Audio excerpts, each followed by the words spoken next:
Let's just jump right in. Oh, I need to... on the first input, of course. Time begins. Once upon a time, there was a humble recluse. Oh. Though they had no need for society, they did often find themselves home to a loneliness that they could never quite shake. In the morning, the sun would rise. At night, it would set. The recluse would observe this splendour, knowing that the sight would be made all the more beautiful by having someone to share it with. It wasn't that they desired a relationship. Perhaps it was a flame that had burned them one too many times. Perhaps they were simply disinterested. No, a child! That's what they wanted. Someone to take care of, to teach. Unfortunately, it was a longing that could not be found. Not in these woods, alone. However, we're never quite as alone as we think, are we? One day a witch appeared, as if drawn by the intensity of the recluse's desire. The lumber that the recluse had spent the morning gathering slipped through their hands as they spotted her. The witch of the woods. She began to speak. You desire a child, yes? For some, those are quite easy to come by, but not you, it would seem. Let us make a deal then. If you do 3 simple chores for me, I will present you with a daughter of your very own. The recluse, caught up in the moment of naivety, quickly agreed. The witch, knowing that the recluse was destined to accept, simply nodded and began to deliver the first of these so-called chores without hesitation. Meet door. Smiley face. Your child will come into this world with little to her name. Let us even the scales. Bring me an heirloom. Something she will forever value. The recluse thought on it briefly, searching through their home for the object they had pictured. Hairbow from previous daughter. Did I have a previous daughter? Whoops. Well, that's what I pick. It was a dark little thing that the recluse had kept as a painful reminder for many years. Though it hurt to look at, it felt fitting. They would not repeat the same mistakes this time, they thought. We made some daughter mistakes, it's fine. We gained the trait, lost sibling? Bringing their prize back to the witch, she simply gave a smile. How perfect. After their brief detour to meet with the witch, the recluse moved their normal day-to-day schedule. The second day, the recluse slept more soundly that night than they had in ages. Having a purpose again soothed them, even if they had found themselves caught up with a witch. Look, there's nothing wrong with witches. we like witches here. They elected not to think about that, though. Instead, when the morning came, they simply did what they had to do, which is to say, they got up and went to meet the witch. Upon watching the recluse's approach, a sardonic smile lit the witch's face. You completed your first task admirably. 2 more and I can finally give you what you want. She paused only for a moment before delivering her next message of import. There have been some activities I've been meaning to get to. Perhaps you could make yourself useful and cross one off the list for me. Not realizing that they were simply saving the witch some time, the recluse determined which task they were most suited for. Prepare the witch a comforting meal. This is how you switch. You click the next card. I understand. Surprisingly understated collection of keepsakes. Could sort through Witch's Bond collection. That's fine. Clean. Do washing. Organize bonds. Why not see what a witch's most prized personal possessions look like? It's not like they'd ever get this chance again, after all. The recluse spent a quiet afternoon carefully unpacking and rearranging her belongings, silently speculating to themselves about the sort of life this witch has led. Is this quiet, by the way? Is the game quiet? Turn it up a tiny bit. Actually, I can't. It's at 100%. This game is actually the rare game that's not deafening by default.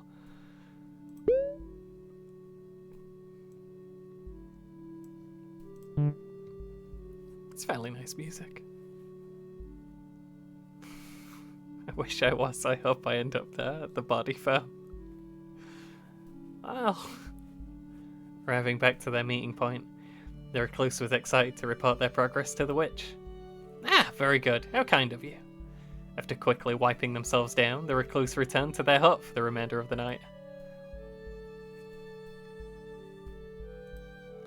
With 2 assignments complete, the recluse could feel their excitement grow. If this witch was being honest, and for some reason they felt that she was, then that meant this could be the last night they spent without a child. They hoped so, at least. That was all they could do. Barely remembering to get dressed. It's kind of important, Mr. Recluse. The recluse dashed to the meeting spot. Again, the witch had been waiting for them there. Welcome back, Recluse. Are you prepared? Today's your big day, is it not? The last task is an easy one. Or at least I believe so. Bring me something colourful, something bright, that you think will suit her. When they were first told of the 3 tasks, the recluse had imagined things that were very much more difficult. I don't know where very came from. This seemed so easy as to be a trick. Which, they suppose, only meant they should take it seriously, as if a mistake could mean death. With death in mind, the recluse needed to decide where to search for colour.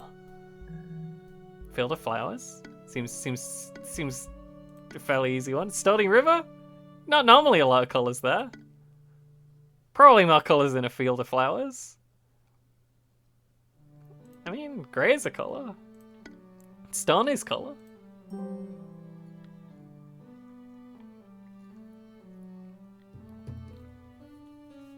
If someone wanted colour, where else was there to even consider?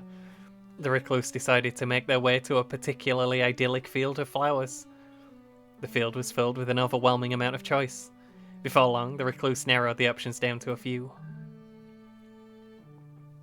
Forget-me-nots. Pumpkin?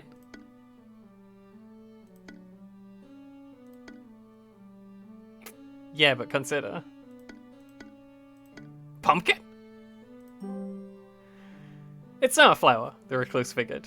But perhaps that's okay. No one said flowers, they just said something colourful. Pumpkins is colour. Stony River option made me really happy because there's actually a lot of really pretty coloured pebbles in the river. That's cool. Pumpkin! Pumpkin? The door would be unique, like a single god sitting proudly in a field of daisies. Just like that pumpkin in their hand was, before they took it. The recluse returned to the witch's hut. The game has changed colours. Coloured item in hand. The game has changed to pumpkin colours, I understand. She silently took the object, nodding her head to the recluse in recognition. Witches love pumpkins. The recluse stood there for a moment, unsure, before finally the witch realised what they expected. Oh, you want your promised daughter, don't you? Her voice was almost mocking, but at least it was not overtly cruel. I suppose I must tell you that I lied, human. I do require several more trifling things from you. First is the matter of payment. The recluse should have known that everything is for a cost. Good grief.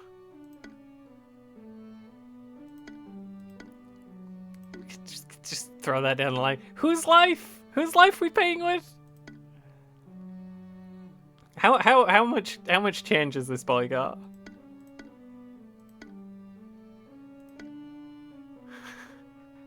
Just owe a debt to witch forever?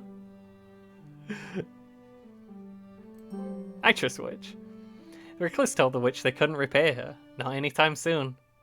That is fine, of course. I will collect payment eventually. With the payment settled, the witch simply smiled and handed the recluse a small pot. Humans are tricky, but mushrooms are much more resilient. Consider this an upgrade. Don't worry, eventually she will develop a mind. Simply give her time, as much as she needs. Soon your wish will be in full bloom. I suppose with all that settled, though, there's one last thing for you to consider. A young girl needs a proper name. The recluse thought on the witch's demand before offering the final thing they had to give. What's a name?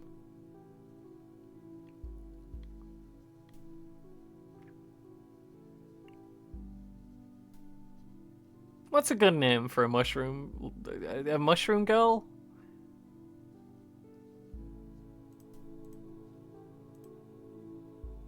You can have characters in there?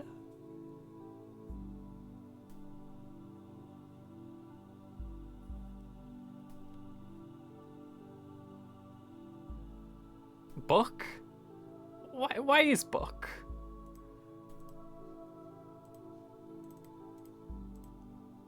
Wise book.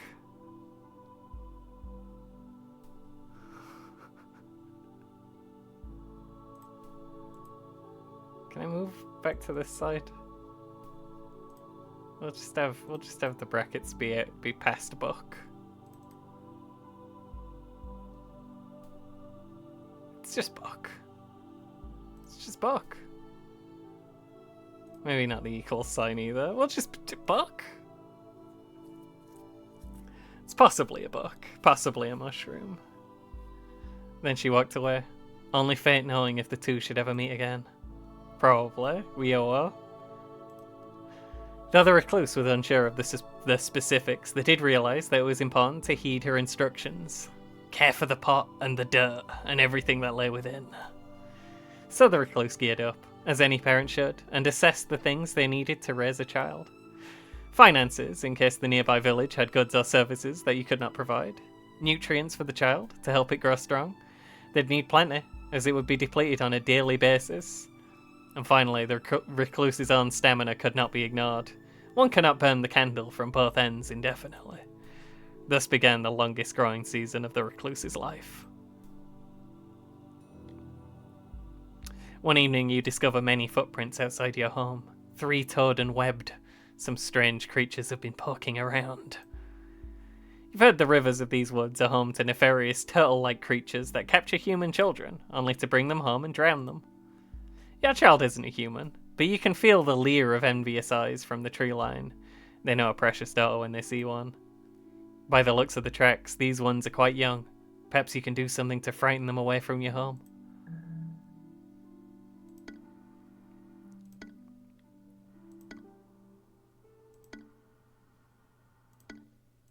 What if?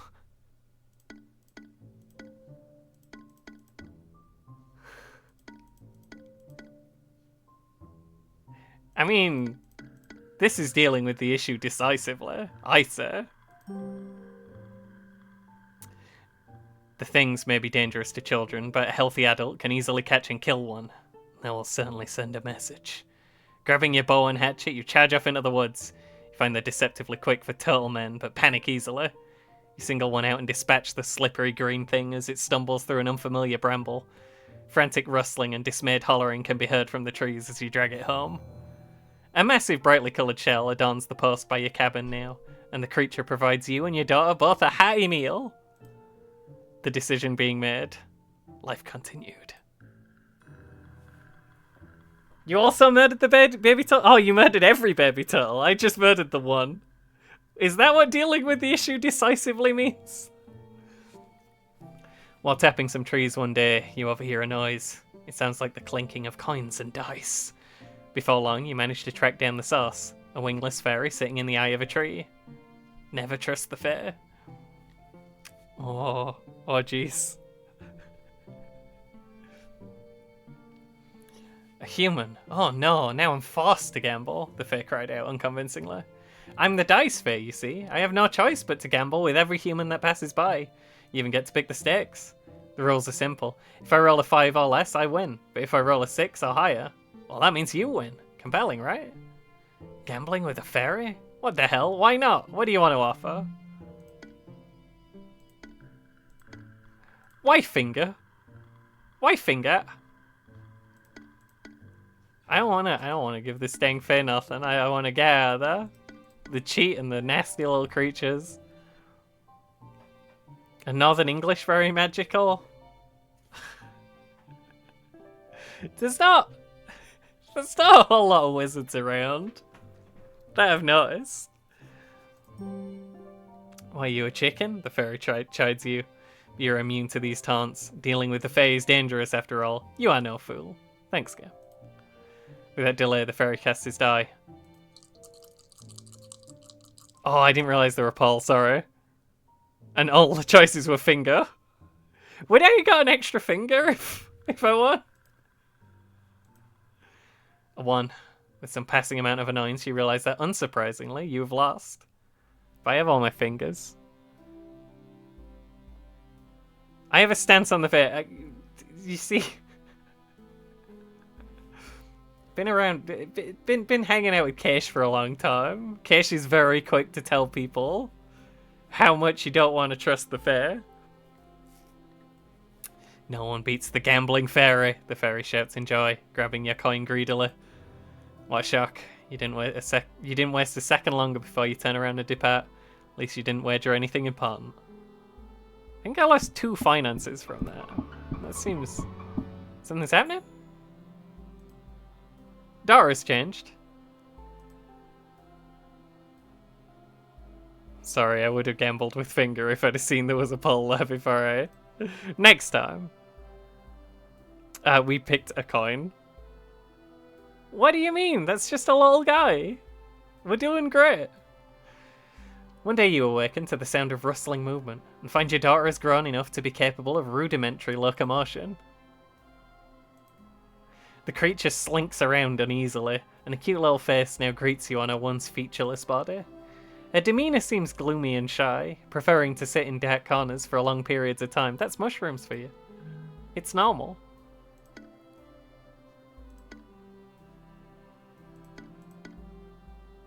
What? Safer than slinking in a corner? What do you mean? Spend time nurturing her environment? Smash the walls down with a hammer? Just tell her to keep doing what she's doing. Your daughter's development is going better than expected, and you want to promote her somber nature. You clear out some space in your closet, making a little spot for her to sit in complete darkness.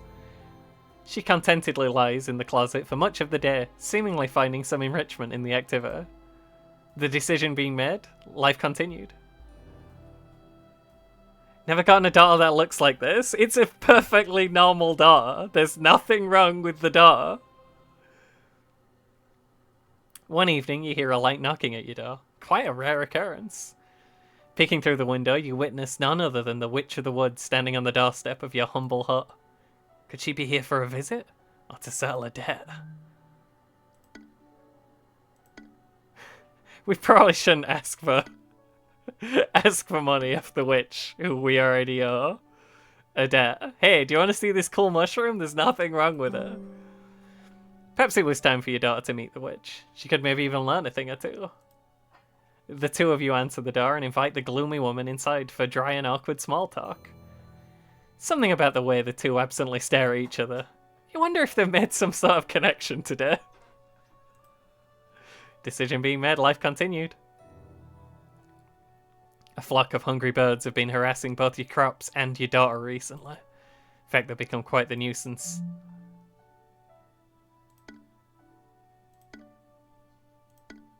Time to get the bow back out! You retrieve your bow and are lucky to leave with not one, but 2 birds from the flock. They shouldn't show up again for a while. You and your daughter may rest. I should probably rest. Nothing more could be done to the birds. The matter was laid to rest.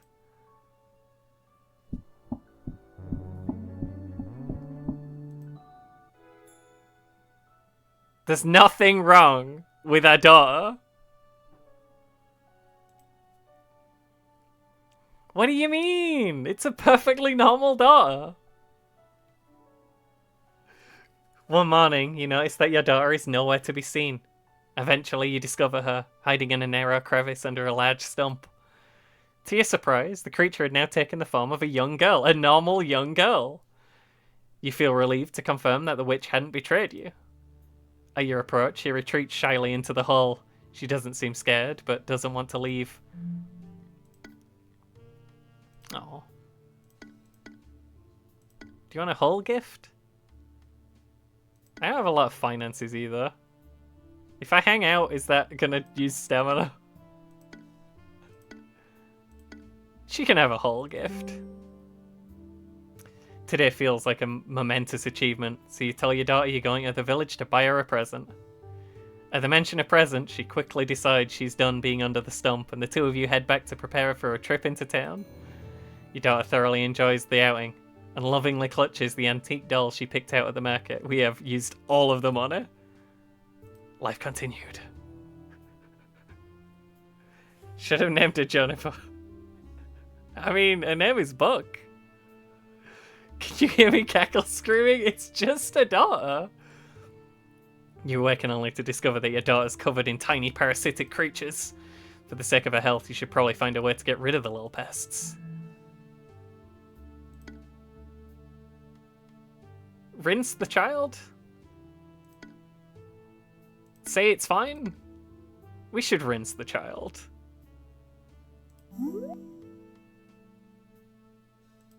The normal child. I do have it. Is this a sister? I understand. Rinse that child. After a moment of contemplation, you gather the requisite components for a soapy bath. We are down to 1 stamina and 2 finances. Your daughter, thankfully, seems to enjoy the experience the creatures are dealt with. The weather's nice and you're feeling up to doing some foraging today. Maybe easier if you focus on something specific before you head out. River plants?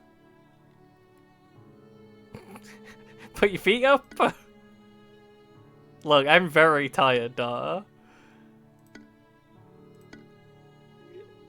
Go have fun playing with the ferns, daughter. I'm very tired. You inform your daughter that today she will be venturing further into the forest alone than she normally does. At first she seems a little scared, but eventually her desire to please you beats out the fear. She comes home tired and haggard, but she did manage to find some ferns. Plus, she's stronger for facing her fears too. The decision being made, life continued. She looks very normal. An end? It had been many strange weeks since the witch had gifted you an enchanted pot of dirt. It felt like much longer. You would perhaps underestimate the amount of effort it would take to rear a child. The long days and nights toiling for her every need left you drained. And that constant aching tiredness made it difficult to present for the girl. To be present for the girl. You suspected you weren't the role model a growing child needed. You sat down, your mug of ale, readying yourself for another night of restless sleep. Maybe in the morning things would be easier. The recluse lay sleeping in their bed, and the daughter lay sleeping in her own. However, on this night, the witch has decided to intrude. It appears that her interest is with the child. She immediately stakes her spot on the end of the girl's bed. With a surprisingly gentle hand, the witch reaches out to feel the child. She sees her small size and her underdeveloped appearance. "You poor thing," the witch murmurs, speaking softly enough such as not to wake her. "That human had no idea what you need to grow, do they? Perhaps just this once I shall offer assistance. Take this gift of wisdom. Do not let others take advantage of you, sweet girl." This gift was delivered by a simple, delicate kiss upon the forehead. The Witch of the Woods wished the child a gentle good luck before disappearing once more into the night. And a new beginning. You had suspected for a long time that your time with the recluse was coming to an end. They raised you, you suppose, but often felt like you were trapped, like you were kept locked away, unwanted and forgotten. But you're older now, you have the ability to fend for yourself. There's no reason to stay where you aren't wanted. Your preparations have been underway for a while, and you've made a little place for yourself to live in the woods. Tomorrow is the day to act on your plan. While the path ahead of you seems a little frightening, things can only get better from here. Maybe in the morning you'll finally be able to see for yourself. I think it thought I did a good job at the video game. Walking through the forest one day, you think to take a path yet untravelled. The road you follow is old. Time-worn rivulets and fresh dung pock the earth as underbrush chokes it from either side. Regardless, the smell of adventure hangs in the air, and it smells wonderful.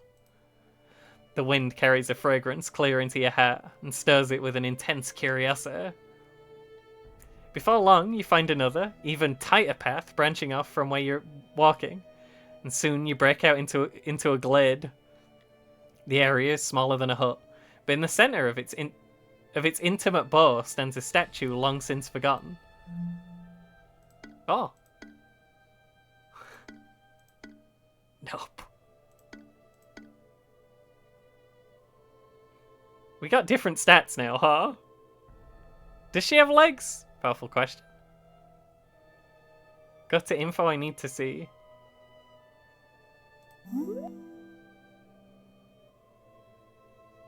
Just a common pumpkin cordyceps. Just a normal guy. I'm monstrous and domineering? I'm feared by humans? And I'm super healthy? When did this happen?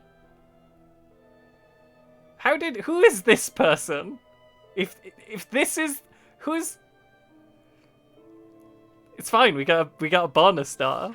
I'm doing really good at the game.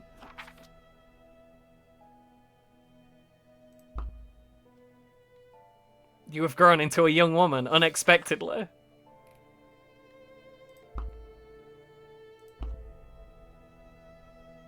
I think it's because she liked the witch a lot. Parent was not as kind to you as you deserved. She has no legs. Well, I think this person used to have legs. I think this person's got legs. I don't know about this person.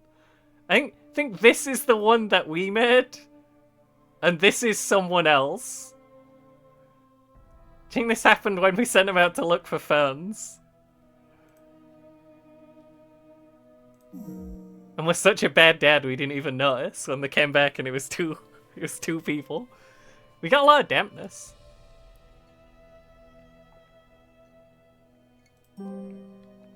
While the opening's small, there's enough room to wander around. Trees on the sides prevent you from leaving aside from the way you came, and a thick canopy prevents light from flooding in, leaving only the spare ray of illumination. There really isn't much to the glade aside from the plants littering the forest's floor, several different herbs that have been cultivated to produce sublime results. It's rolling dice over there. Meandering around the glade, you eventually come across a small sprig of something with a sweet aroma. You pluck the herb, but it falls apart in your hands. It does, however, leave a lingering sweetness on your hand. Humans love this kind of smell, you think, before turning your attention back to the glade at large. Check out that statue. The statue is of a woman. The craftsmanship alone is worth commending. Proportions are incredibly lifelike. The figure's hair is short but detailed, with every strand perfectly held in place. You never seen any of this before? I got a good door, I'm doing well. There is a pain in the statue's eyes, one of loss and grief. Maybe you raised your kid too good so they didn't run away. That's what you've done wrong. It seems, standing there, that she is almost making eye contact with you. Suddenly aware of your surroundings, you feel a slight discomfort on the breeze, and you cast your eyes away from the girl's stare. Underneath, a plaque makes up the base of the statue. Without the skill to read, however, you can only surmise that this is a grave marker, one for a girl long lost to the world. You pause for a moment, before turning your attention back to the glade at large. Feels as though there's a presence watching you from beyond the trees, but you chalk it up to nerves. It's fine. Feeling as though there are eyes watching you, you gather yourself and head back towards the more familiar paths. One morning, you're out foraging when you hear muffled voices in the distance. When you approach, you spot a rather odd group of three. The first two look like human hunters, but the other one looks to be some sort of magical being. She has tendril-like appendages that sprout from the top of her head, and her body is made of delicate hues of purple with bits of ice blue. Slowly, you begin to feel a connection with her. You suspect this may be a kind of fungal kinship. The hunters are happily chatting, but you begin to get the impression that the violet girl would really rather not be with them. I mean... we gotta save her. We gotta save Mushroom Girlfriend.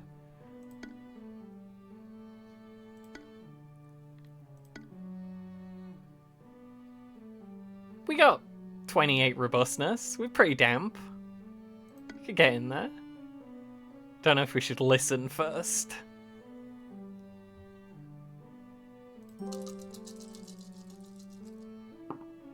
We rolled a dice good. You sneak into some nearby brush and hunker down to stay hidden. The hunters seem to be bombarding the fungal lass with questions and compliments, showering her with attention. They don't even give her a moment to answer, simply filling any gap with more inane chat. When one of the hunters takes a step closer, it seems to push the violet girl too far. With a quick shake of the head, she disperses a cloud of spores. While the hunters are stunned, coughing into their sleeves, the violet girl uses the chance to flee. You can only wish her well on her travels. Fuck! Mushroom Girlfriend escaped! I was too slow. You're awoken in the middle of the night by a loud crash from your kitchen. You scramble to investigate and finally catch the source of the racket. A man hunched over in pain in the middle of your cooking nook. The cooking nook. He spots you and seems to panic, waving his hands around. Wait, it's not what it looks like. Well, it's exactly what it looks like, but I injured myself, so I'm no longer pursuing that plan. Why don't you bless a poor fool and choose to excuse my rudeness? I mean, I kind of feel like there should be an eat option.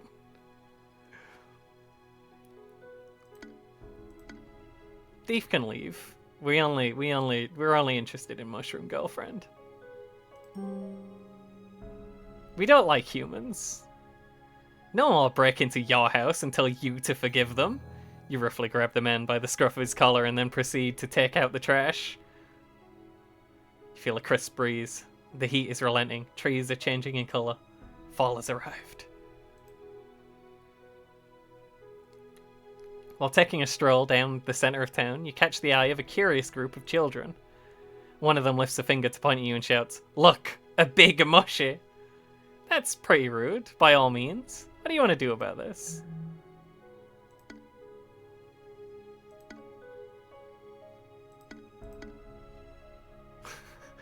Look, a little idiot. Which one of them does the pointing and shouting?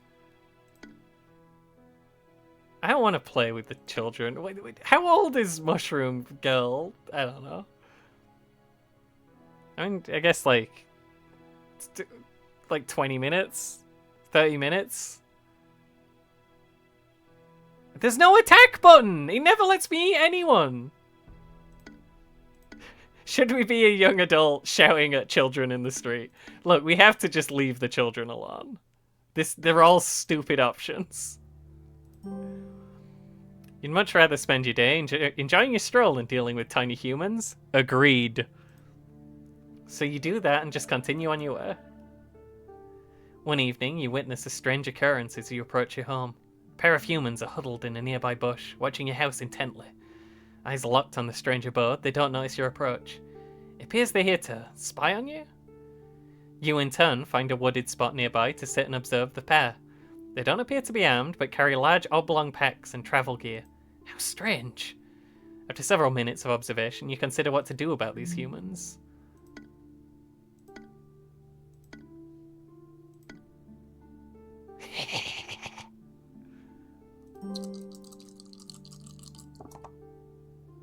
Oh, that's good enough! Whatever these humans are up to, it can't be good if they're skulking around your home. You decide to chase them off by giving them a little scare. Cautiously, you approach the lookout bush and situate yourself at just the right distance to jump out. As soon as they start to notice something's off. Now! You rush towards them, head lowered in a frightening display, and groaning inhumanly. A tremendous success. The witch! She's going to kill us! Their terror-filled shouts echo as they run screaming into the woods. Humans really do live in fear of the creatures of these woods, you muse. Investigating the bundles of documents and notes they left behind, you surmise the pair were researchers of some sort. They carried serialized pamphlets featuring rough illustrations of various rare and unusual creatures living in impossible places. What a strange thing to print. And yet something about the bizarre wood block illustrations stimulates your curiosity. Are these creatures really out there somewhere? You go drift to sleep later that night, your mind swimming with unanswered questions. We're so damp? How did it get so damp? One day, without realizing it, you stayed in the village much later than intended. The sun has finally set, and the darkness has enveloped all. Thankfully, you're fully capable of taking care of yourself. You know the settlement well, and the lack of sun does not change there. You decide to take a shortcut through an alley, but to your surprise, there are others there as well. Probably have a +7 to scare because I'm monstrous. Makes sense. Quite a few others, in fact. Quickly becomes apparent to you that most of the alley's denizens are going into a single door. One that, when open, you can hear the faint sounds of revelry and triumph through. When they go to leave, many have small trinkets and seem tired from a long night of cheering. What are those shady folks talking about? Well, we are an eavesdropper, right?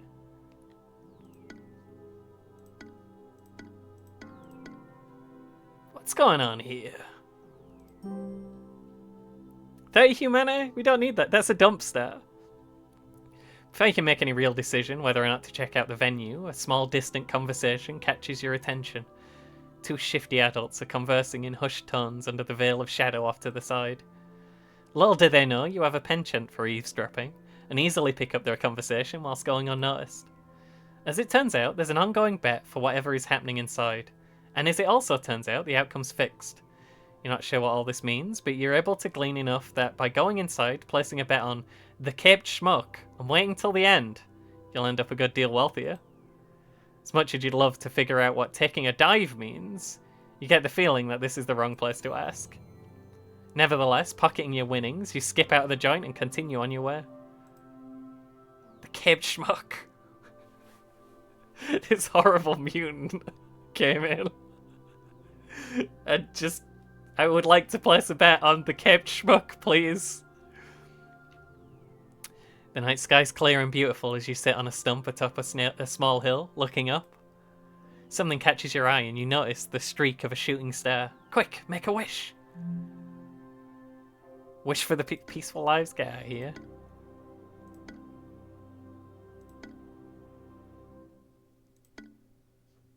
Rain tomorrow? I mean, it's not really... You could wish for anything. That's kind of thinking small. Stay in good health? I mean, that's nice. Wish for the star? I'm interested. Oh, wish to become more powerful. I kind of want that star. We're maxed on 2 stats. Look at this. We're crazy. We're so damp. I want that star. Well, that's not great. Eagerly wait to see if your outrageous wish was granted. As the tail end of the shooting star fades away, you suddenly feel something land on your head. Is it the star? No, bird poop. That's fine, I'm a mushroom, I like that. Maybe you'll have better luck next time. I actually have more mycelium now, it went up. Over the past few days, you've developed a growing sense of unease, and one particularly gloomy evening, the feeling intensifies. You're in the dying days of autumn, and a chill in the air bites at your skin. As you look out into the nearby woods, you can feel a strange calling, an invisible force pulling you towards something. Seems you're being summoned. Before you decide if it's a good idea to follow, your body has already made the choice for you. You find yourself uncontrollably walking into the woods. Sometime later, you find yourself in a dark and unfamiliar grove. You're relieved to see your summoner, none other than the Witch of the Woods. However, your relief is short-lived when you see the cold and serious look on her face as you approach. My daughter, the time has come. Though it's not yours, there is still a debt left unsettled, and I always find a way to collect payment. Seems she really does intend to make you pay for your parents' debt. After such a long time, you can't imagine what she'd require of you. It certainly won't be easy.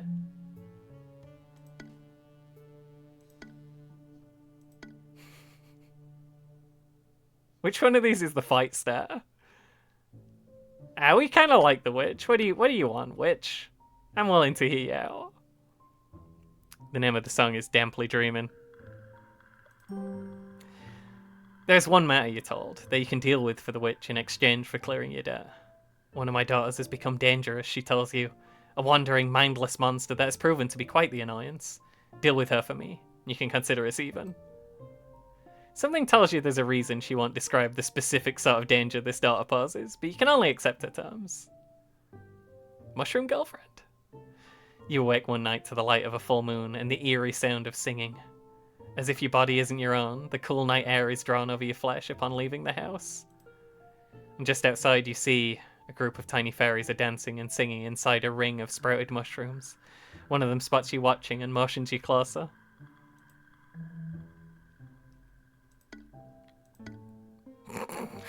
Fuck the fairies. You would much rather get some sleep than deal with this, so you do just that and head back to bed. One day, while attending to some foraging business in the woods, you make a strange discovery. You got to retrieve some fruit from a low shrub, but as you move a branch, you notice something out of the corner of your eye, a glint of metal. Metal? Could be a lost item belonging to some human. It could be something valuable for you to keep.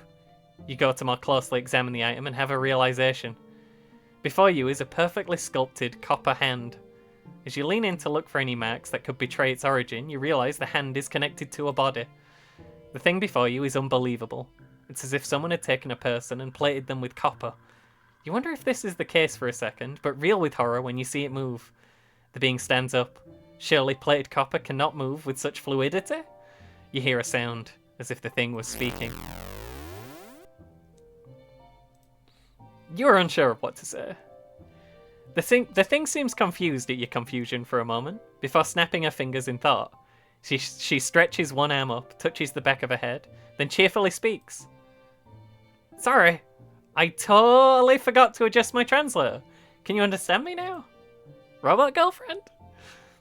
You find yourself shocked for a moment, at the chipper disposition of whatever this thing is. While your response is slightly delayed by shock, you confirm to her that you, technically, understand what she's saying. This information brings her joy, which results in a little hop and exclamation of the phrase, woo.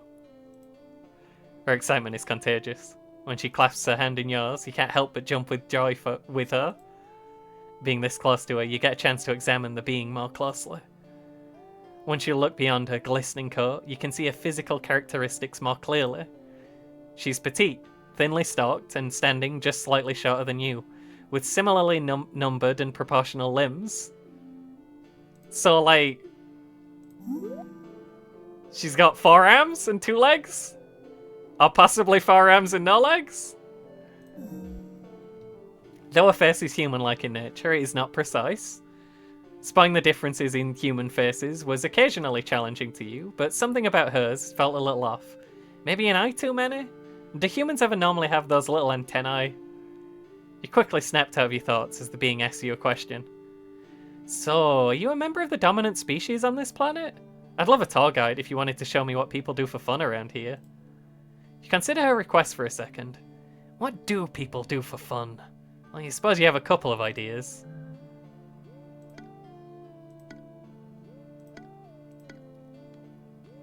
What do we do on a what do we do? I mean, we gotta take it to the village, right? Date with robot girlfriend? With alien robot girlfriend? We have 100 mycelium. We have full mushroom. A tour of what humans like to do? Wait a second. You know exactly what humans like to do. They like to live in a little village with other humans. You tell the girl that you're not a member of the dominant species, but you can show her where they hang out. Without wasting any time, the two of you begin to walk into town. Your guest frequently interrupts your journey, stopping to marvel at some footprints left in the mud, or interrogating you about the function of a pine cone. Thankfully, she's always happy to hear your perspective on these things as well. Your evidently vast knowledge about this area amuses and entertains her curiosity. Of course, when the two of you actually arrive in town, her excitement only grows. There's people after all, so many of them. The two of you end up near the market, a wide open area with tons of interesting human stuff, like food and clothes. While browsing, something seems to catch her eye. She picks up a copper-plated door knocker, large and ornate, and carefully caresses it. Wow, this is just like me, huh? She compares the glisten of the knocker to her own skin, telling it in different ways to see it in different light conditions. The salesperson, despite clearly being unsure about the two of you initially, clearly knows a customer when he sees one. It complements you perfectly. I've never seen such a clear match before. Your copper companion looks at you with a pleading expression. I want this.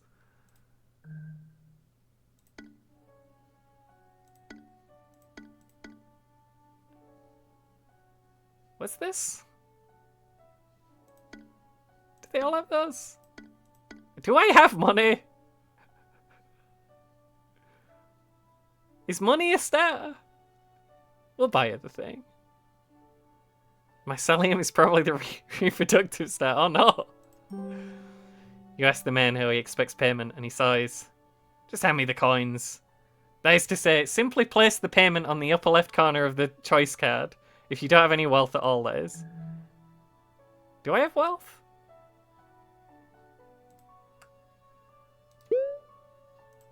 I put 2 there, apparently. Is that good? Merchant rolls his eyes. Have you never seen fine craftsmanship before? This wonderful copper knocker is worth 3 coins. Is it a bargain? Did you ever had bargain? When you agree to purchase it, your friend squeals with glee. Thank you. Her gratitude almost makes up for the absolute theft that the merchant is committing upon you. It's fine. We don't really know how money works.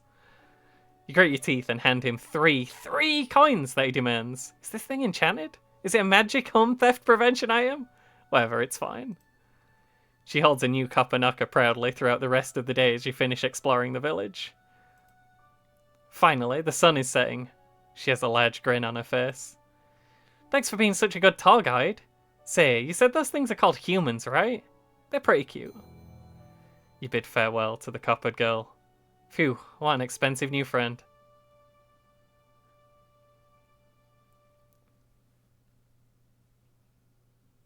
What's going on? With ums and ums? There's a knock at your door. When you go to answer it, you see a woman dressed in a somewhat tacky dress. I have 110 mycelium. Oh, hi. I'm from the nearby town, and I came here on behalf of all the local mothers. This introduction leaves you feeling a little uneasy. As she continues speaking, you sense that she's clearly feeling the emotion of fear. We were hoping that we could convince you to come out and, show off a little for the kids. Show them, the real you. Is that something you'd be interested in? Could provide lunch, obviously. You're literally a MILF magnet. Is that what having 100 mycelium does for you?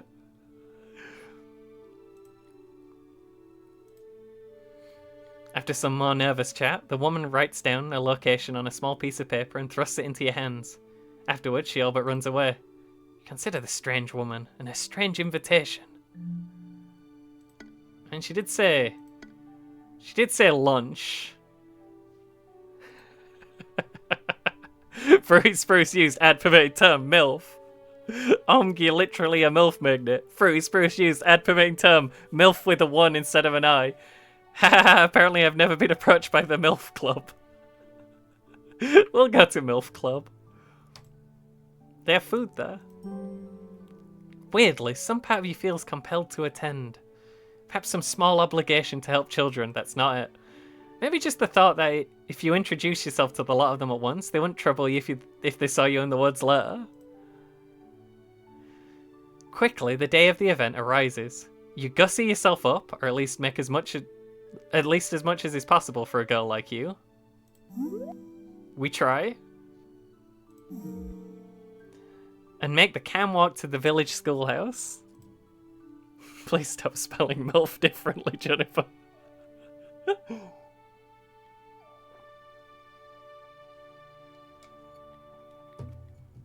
As you enter, it takes you a second to really take in the scene.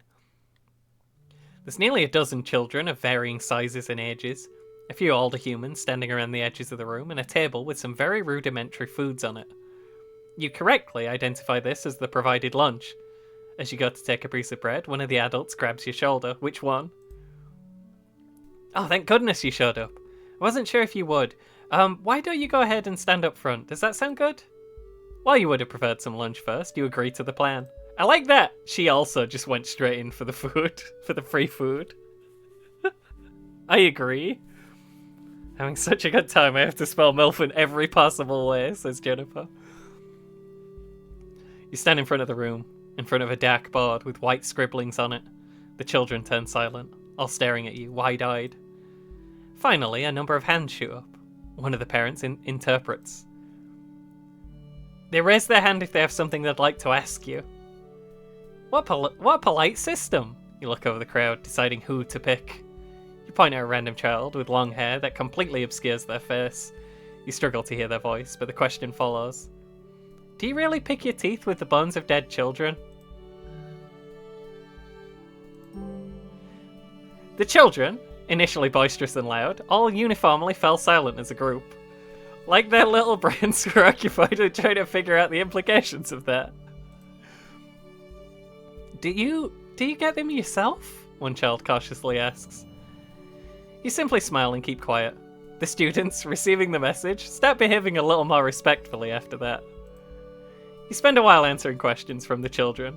Finally, after a while, one of the adults speaks.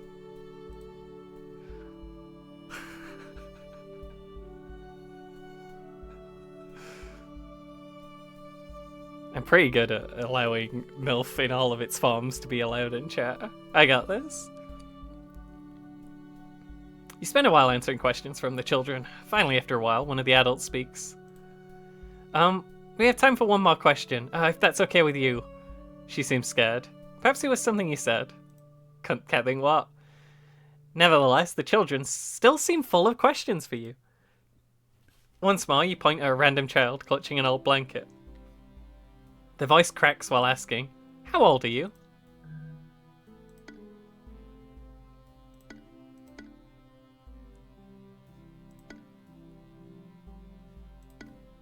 Am I ageless or was I born in spring? I kind of want to scare them a lot.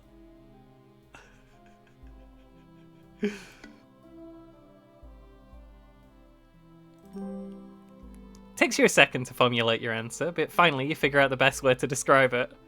You'll explain that you're created of magic, a force that you could not put a number on. Perhaps you came into creation recently, but you had a head start. One child raises a hand for a follow-up question.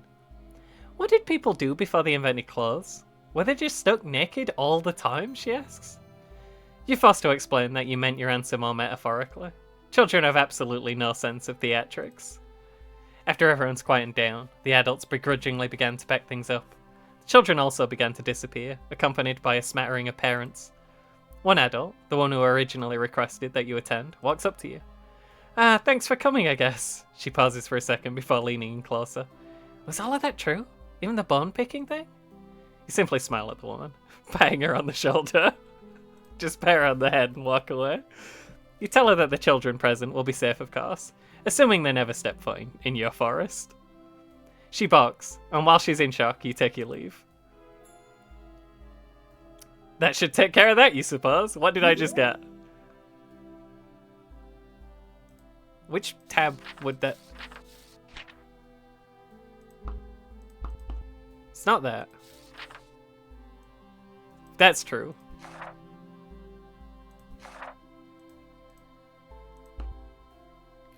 Oh, okay. Oh, sort of unreputable. That's what's happened.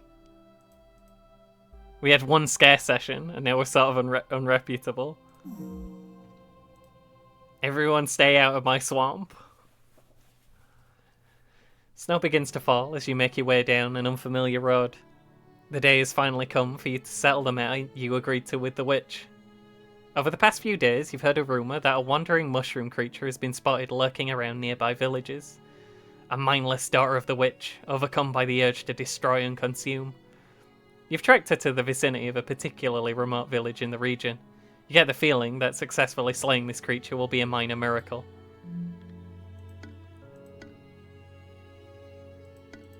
What kind of a lurking kind of build, I think.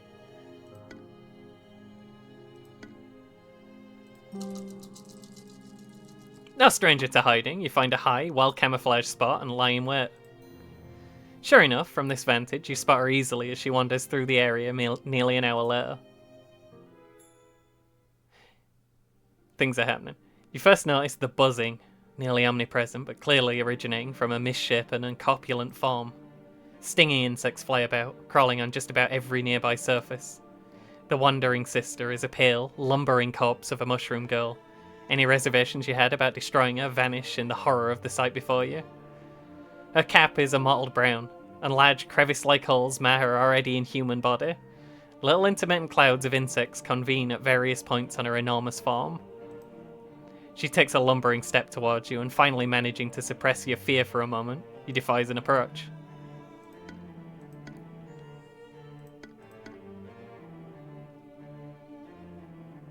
What do we do? Lurking build parasitic mushroom daughter. Yeah. Do we have a gun? What do we do? Do we just punch? How am I fighting her?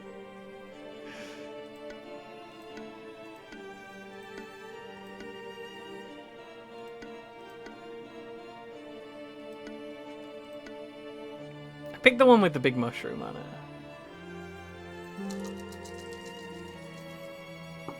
Is that good? It's good. You consider the murmuring beast carefully, making sure to maintain a moderate distance from her. See what she does first. We don't know what we do, we don't know what she does. The thing hunts relentlessly, but obviously lacks the ability to effectively track targets. Taking advantage of its limited perception, you find the perfect moment to act. Well, guess I'm throwing my knife. Having outrun the worst of the swarms for a moment, you turn on your heel and dig your feet into the ground. In a smooth pivoting motion, you arc your arm into a beautiful throw, releasing your weapon with a deadly trajectory. A visceral thud resounds through the clearing, and the murmur of insects ceases unnaturally. The wandering sister falls to the ground and lies still, your blade buried in the center of her bloated abdomen. Panting heavily, you stand over the corpse that was once one of your sisters. The clouds of insects dissipate, having lost whatever it was that compelled them to swarm and defend so viciously. Despite your countless bug bites, you've triumphed. You feel an unpleasant gloom lift, and know that you're no longer beholden to the witch. You spend the rest of the evening making camp and burying your sister. You hold a private little service for yourself and the insects of the woods. As you grow older, you look back over your life. Think back to the witch who created you, and can't help but wonder if everything met her expectations.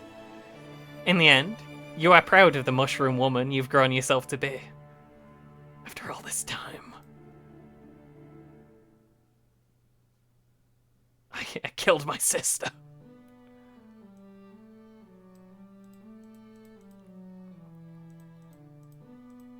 I grew up to kill sister.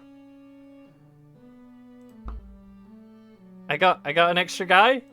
I'm domineering and monstrous. I have nothing here. I'm a young adult who's also an eavesdropper. Everyone thinks I eat children. That's fine. My dad was horrible. Me and the witch were pretty tight. We had a sister we never met. We also had a sister we did meet. We murdered her. And that's how that went. That's the story. Hey, this game kind of slaps. I had a really good time. Good job, book. I wish we could have, properly achieved robot space girlfriend, though. I'm sad that she never came back. Also, mushroom girlfriend. We missed so many girlfriends.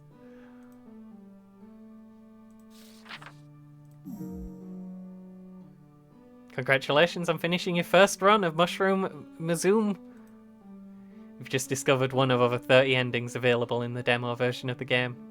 We encourage you to experiment a little while, growing your next daughter to see just how different she can turn out. Be sure to check out your almanac if you want to track your progress. We got plenty in this demo to keep you busy farming for a while, but I thought I'd also tell you a bit about what awaits players in the full game. We're excited to be working on a new system of minigames for you to play between sessions. Each daughter earns you spores, which can then be used to purchase mushroomy gardening supplies. What you grow in your garden can help shape future daughters, allowing players a little more control over her outcome, or even eventually allowing you to jump right into the third act. Next daughter will know how to read? That's crazy. My daughter never learned how to read. Not in a gardening mood? Then your hard-earned spores can instead be gambled away in exchange for rare goodies. How mysterious. Do you want to know what you'll get? We're also hard at work writing. The full game will have double the word count and double the amount of story content, including an expanded overarching plot. Delve into a dungeon, found a town bustling with fungal life, maybe even destroy the Witch of the Woods for good, if you want. Not to mention never-before-seen mushroom girls, a cavalcade of new music, even some unique collectibles that are something else entirely. We're aiming to release the full game in the winter of 2024. Wishlist it on Steam to keep up with the newest news. Since we're going to be buffing the core gameplay loop, players won't be able to transfer their progress. Shame. Thanks for making it. This was fun. That's all we know. That's all we got about Mushroom. Are these all the different mushrooms you can get? Hey, that's the hour. Well, we finished just in time. I was gonna just quietly turn the timer off if it looked like it was gonna go over. My first daughter learned how to read and the next rest never did. I've never encountered a straight romance option. Have you encountered romance options, though?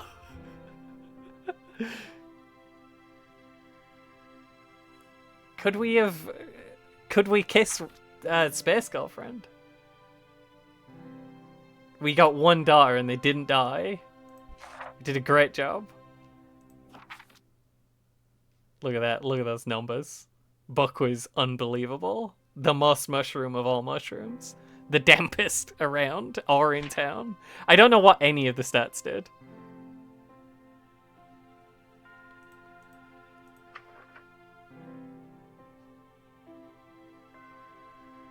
What is...